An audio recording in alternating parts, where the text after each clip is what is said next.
Baik, Assalamualaikum warahmatullahi wabarakatuh. Perkenalkan, nama saya Asep Maulana Ridwan, asal cabang HMI cabang Purwakarta. Di sini saya akan menjelaskan tentang konsepsi revolusi mental manusia Indonesia dalam menyongsong Indonesia Emas 2045 dengan menggunakan tinjauan dari surat Al-Asr. Jadi seiring berkembangnya zaman, tafsir dalam suatu Quran pun akan mengalami suatu perkembangan seperti contoh pada Al-Asr. Ketika semua orang mengartikan Al-Asr sebagai demi waktu, maka untuk sekarang itu sebenarnya relevannya demi zaman itu sendiri. Yang dimana zaman itu diisi oleh tiga aspek.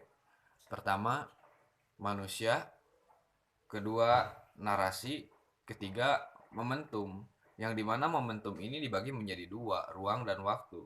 Ketika zaman hanya berisikan manusia, maka itu bukan zaman. Ketika zaman hanya berisikan ruang, maka itu bukan zaman pula. Ketika zaman diisi dengan waktu, itu bukan zaman. Jadi harus saling melengkapi kompleksitas antara kedua tersebut. Yang dimana zaman itu akan melahirkan nantinya suatu perkembangan-perkembangan dari sebelumnya.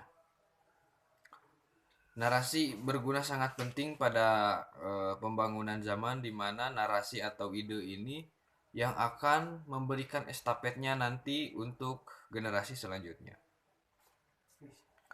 Untuk Al-Insan sendiri di surat Al-Nasr itu wal asri innal insan. Insan itu menjelaskan untuk apa sih?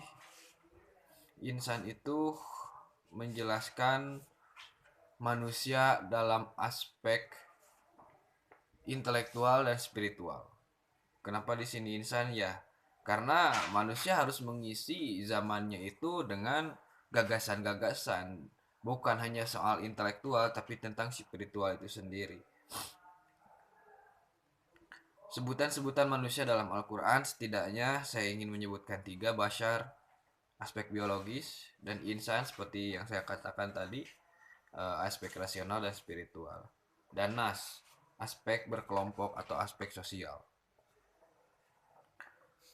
Dalam berkehidupan, manusia selalu memiliki siklusnya dari dulu sampai sekarang.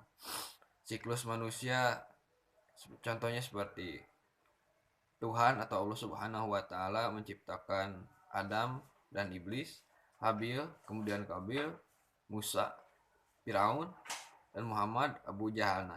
Sekarang persosokan daripada Adam dan iblis ini siapa? Mungkin tinggal kita cari bersama-sama apa yang atau faktor X dari dan Y daripada Adam dan iblis ini siapa.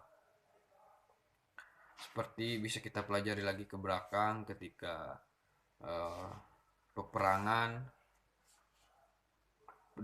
perang dunia satu ketika dimenangkan oleh Britania Raya, kemudian dijadikan Pax Britania Raya. Peperangan Perang Dunia Kedua yang dimenangkan oleh Amerika dan kemudian disebut Pax Americana. Dan kemudian semoga saja tidak terjadi dan tidak ada siklusnya untuk perang dunia. Semoga dunia tetap aman, damai, dan sentosa. Bagi saya, untuk materi kali ini tidak ada kurang dari perspektif saya dalam materi ini karena disampaikan dengan terstruktur dan menggunakan pendekatan rasional dalam korelasi Quran Surat Al-Asr dengan subtema konsepsi revolusi mental manusia Indonesia dalam menyongsong Indonesia Emas 2024. Selain dari menyulut rasional, juga sangat fresh untuk jadi pemahaman baru. Terima kasih. Wallahul muwaffiq ila aqwamit thoriq. Wassalamualaikum warahmatullahi wabarakatuh.